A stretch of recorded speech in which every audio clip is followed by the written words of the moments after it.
La première piste, elle a été construite à la pelle et à la pioche dans la plaine de Chaoué par les dirigeants et tous les parents des athlètes. Pelle et pioche, et je me souviens très bien. Bienvenue dans les Chroniques Alonnaises. Le sport est l'école de la vie, une école que se sont appropriés les habitants, tant au niveau des performances que des valeurs à véhiculer. Si je n'avais pas déménagé pour venir habiter à Allonnes, est-ce que j'aurais fait du sport dans ma vie? J'en suis pas sûre aujourd'hui. C'est vrai que pour nous, faire du sport, ça voulait dire qu'on partait de chez nous, on allait envoyer d'autres gens, on avait une autre culture et on faisait de la compétition. Mai 68, pour nous, notre évolution, elle a été faite quand on a commencé à faire du sport. Et c'est là qu'on a pris conscience qu'on pouvait faire autre chose que ce qu'on avait été habitué avec nos mères et nos grands-mères en fait.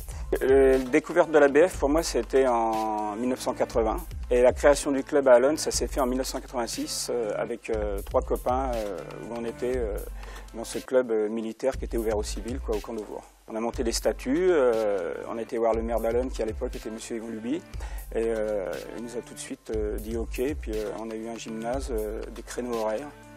Et puis ça s'est fait comme ça, tout naturellement. On a démarré, on devait être 10-12 licenciés, et puis petit à petit ça a monté. Pour arriver au jour actuel à 137 licenciés.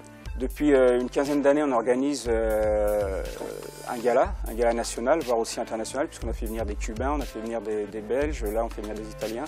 Et on fait ça le comble pratiquement tous les ans. Voilà, c'est toute une vie, un club, c'est tout un ensemble. Au départ, on disait ouais, mais l'investissement pour 2 personnes sur un cours, vous imaginez, etc. Et effectivement, on prenait le tennis pour un sport très individualiste.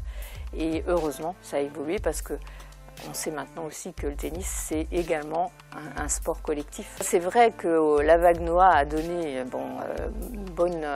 bonne impulsion. Et effectivement, on est arrivé dans ce club à peu près 350 adhérents à un moment. Nous avons une section handisport qui, eux, également s'entraînent. Ils jouent également en compétition. On a appris à les connaître, on a appris également à jouer quelquefois avec eux. Et ça permet d'ouvrir un peu sur le sport d'une autre façon.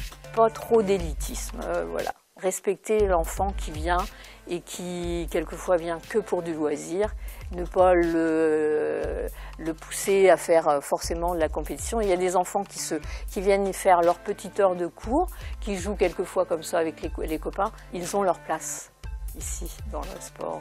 Voilà.